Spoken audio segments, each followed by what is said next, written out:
Saya selepas 12 tahun bersama-sama dengan Parti Keadilan Rakyat, saya merasakan diri saya dibuang macam itu saja oleh Anwar Azmin dan rakan-rakannya. Satu perjuangan yang mereka katakan perjuangan memerdekakan negara ini dan rakyat. Tetapi itu adalah hanya kata-kata indah mereka kepada rakyat untuk meyakinkan rakyat dengan alasan bahawa mereka sebenarnya hanya mau pergi ke Putrajaya sebab mereka sudah pun begitu biasa merompak negara. Kita semua tahu bahawa retorik Anwar itu hanya sekadar mau jadi Perdana Menteri dan beberapa rakan-rakannya seperti Azmin Ali Saifuddin dan beberapa orang lagi hanya untuk menjadi menteri-menteri kabinet sahaja. Dan ini sedang berlaku di negara ini pada satu masa di mana Anwar tidak berani menjawab tuduhan yang dilemparkan terhadapnya dan pada masa yang sama mau melarikan diri daripada kebenaran. Kalau Anwar mau menjadi seorang Perdana Menteri, dia harus berani berhadapan dengan kebenaran. Seorang yang mau menjaga negara ini mestilah seorang yang berani menghadapi apa saja cabaran dan dugaan. Tetapi apa yang berlaku adalah Anwar Ibrahim tidak berani memberikan setitik darah.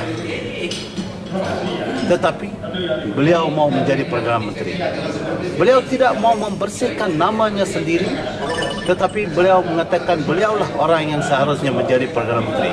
Dan setiap hari beliau membuat serangan-serangan terhadap kerajaan yang sedia ada ini dengan beberapa rakan-rakan beliau yang pakar dalam internet dan juga IT, dan mereka menggunakan ini semua untuk menundukkan mereka-mereka yang bersuara lantang ataupun menentang mereka dan mereka-mereka yang membuat kebaikan kepada negara ini. Kita semua tahu bahawa kebelakangan ini saya menjadi sasaran mereka selepas saya berkompromi dengan Datuk Zaid Ibrahim dan saya menyokong Datuk Zaid Ibrahim untuk jawatan Timbalan Presiden Parti Keadilan Rakyat. Datuk Zaid menentang saudara Azmin Ali dan juga saudara Mustafa Kamil Ayub. Ketiga-tiga orang ini mempunyai watak yang tersendiri di antara mereka. Apabila Datuk Zaid bertanding, saya menyokong penuh dan saya menjadi target grup Anwar Ibrahim, di mana Anwar sendiri sebagai seorang yang mengatakan dia ketua umum tetapi dia hanya memilih untuk menyokong Azmin Ali. Apakah sebabnya Anwar mau menyokong Azmin Ali sahaja?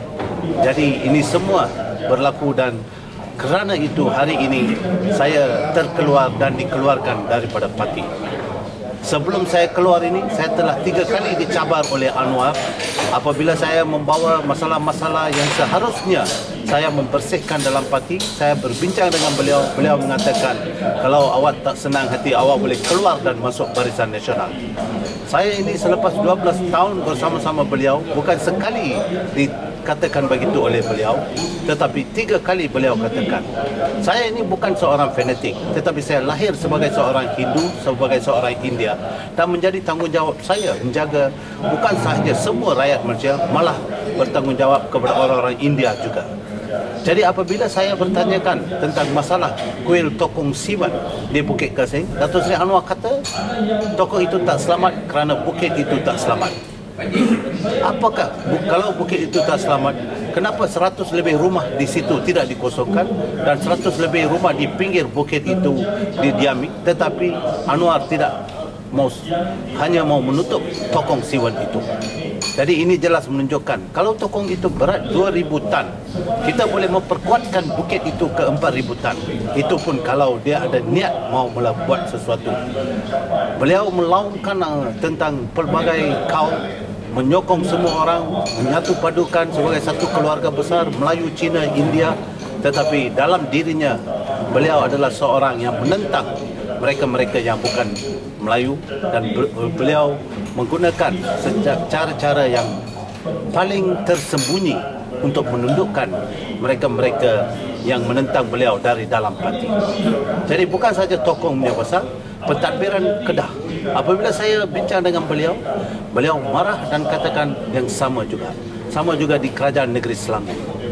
Beliau menggunakan segala ekonomi yang ada di Kerajaan Negeri Selangor itu kebanyakannya untuk kepentingan diri dan politik beliau sahaja. Mereka mewujudkan PIKOM di mana beberapa orang tertentu sahaja yang mendapat faedah daripada PIKOM. Beliau menggunakan Kerajaan Negeri Selangor untuk memberi 15 juta kepada PIKOM, dan rakan-rakan beliau setiap kali datang ke Kuala Lumpur membuat klaim kepada PIKOM. Bila 15 juta habis, lagi 15 juta akan ditambah. Dan inilah caranya mereka menipu rakyat. Mereka katakan mereka berjuang atas dasar memperkuatkan dan memperkayakan dan membangunkan rakyat. Tetapi apa yang mereka lakukan adalah sebenarnya untuk memperkuatkan politik. Mereka akan buat apa saja. Inilah Anwar Ibrahim. Kalau Muammar Gaddafi daripada Libya sekali saja menggulingkan dengan kekerasan tentera kerajaan Libya yang dulu menjadi presiden dan telah menjadi presiden Libya selama 30 tahun, bila rakyat Libya kata kepada beliau supaya mereka tuntut beliau turun sebagai presiden, beliau menggunakan helikopter gunship untuk tembak rakyat beliau. Ini Datuk Seri Anwar yang 12 tahun susah payah dia hari-hari siang malam tidur, mimpi pun mimpi menjadi Perdana Menteri ini. Orang macam ini yang kena pukul, dipenjarakan, ditahan bawah ISA menjadi Perdana Menteri akan 10 kali lebih jahat daripada Muammar Gaddafi sendiri. Jadi saya menyeru rakyat Malaysia, sedarlah, jangan menjadi seperti saya. Tahun 2004 saya tinggalkan Parti Keadilan Rakyat untuk bersama-sama dengan keluarga saya membangunkan kebun sayur saya di Bukit Lojing. Tetapi tahun 2006 Anwar berjaya pujuk saya untuk kembali memperkuatkan perjuangan orang-orang India dalam Parti Keadilan Rakyat. Saya kembali 2006 selepas Anwar menjanjikan bahawa beberapa rakan-rakan beliau yang bekas ahli-ahli UMNO itu tidak akan mengganggu pluralisme yang ada dalam Parti Keadilan Rakyat. Tetapi itu tidak berlaku. Rakan-rakan beliau Azmin Ali, Saifuddin, Johari Abdul, mereka semua tamak kuasa. Mereka memperkecil-kecilkan lain-lain rakan-rakan. Jadi kali kedua saya keluar pada tahun ini. Ini sebila saya keluar dari Parti Keadilan adalah satu masa yang begitu pahit untuk saya. Tetapi apa nak buat, seorang yang mengkhianati perjuangan rakyat, dan bukan saja dia mengkhianati rakyat, tapi mengkhianati saya yang memberikan 100% kepercayaan kepada beliau. Kalau saya sendiri sama seperti Anwar Tahir, Hezam dan ramai rakan-rakan lain seperti Datuk Zaid Ibrahim, kami semua ini bukan saja diperbodohkan, malah diperkecilkan dan dihina oleh Anwar dan rakan-rakannya. Saya harap bahawa rakyat jangan tertipu dengan mereka. Marilah kita semua bersatu. Apa saja yang ada, pentadbiran yang ada, kerajaan yang ada itu, kita cuba bermuafakat dan mendapatkan yang terbaik untuk rakyat. Saya harap negara ini tidak tertipu oleh Anwar Ibrahim, sama seperti penipuan September 16 di mana saya juga menjadi salah seorang yang diminta oleh Anwar untuk runding dengan ahli-ahli parlimen dari Barisan Nasional. Anwar menawarkan jawatan timbalan Perdana Menteri kepada seorang ahli parlimen dari Barisan Nasional yang belum sampai umur 40 tahun. Inilah cara Anwar berpolitik, sanggup menjanji apa pun asalkan dia menjadi Perdana Menteri. Negara ini akan merasakan hangat Anwar hanya selepas Anwar menjadi Perdana Menteri. Jadi jangan kita tertipu atau jangan kita leka. Marilah kita buat yang terbaik untuk negara ini dengan bersatu menentang mereka yang menggunakan cara paling salah mengambil alih satu kerajaan. Jadi saya harap kita bersatu.